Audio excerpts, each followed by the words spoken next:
اور سرکار صلی اللہ تعالیٰ علیہ وآلہ وسلم کے فرامین کو اگر دیکھا جائے، ہر بندہ اس کی برکات کو حاصل نہیں کر سکتا۔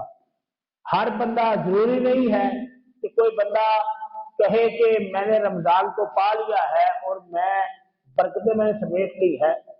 سرکار صلی اللہ تعالیٰ علیہ وآلہ وسلم نے ایسے لوگوں کے لیے وعیدیں فرمائی ہیں۔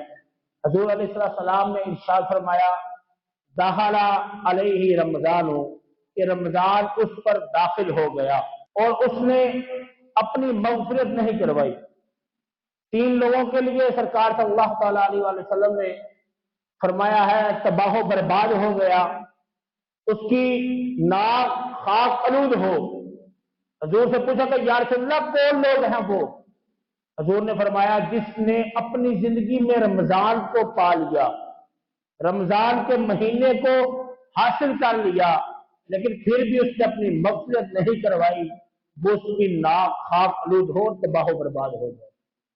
سوچنے والی بات یہ ہے کہ ہمارے پیارے آقا رحمت مصطفیٰ، جن کو رب الجلال نے قرآن میں ارشاد فرمایا وما ارسلناک الا رحمت للعالمین، جو سارے جہانوں کے لیے رحمت بنا کر بھیجے گئے ہیں، وہ فرما رہے ہیں تباہ و برباد ہو جائے۔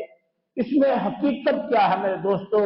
ہم اگر رمضان المبارک کی آمد کا تذکرہ سنتے ہیں، رمضان المبارک کے فضائل سنتے ہیں، اس کے لیے بہت ضروری ہے کہ یہ کام کیے جائے، وہ اعمال کو اپنایا جائے۔ جیسا کہ حضور علیہ السلام نے ارشاد فرمایا ہے، بلکہ حضرت انس بن مالک حضرت انس فرماتے ہیں کہ حضور علیہ السلام جب رمضان آنے والا ہوتا، قریب ہوتا، تو سرکار دعا مانگا کرتے تھے۔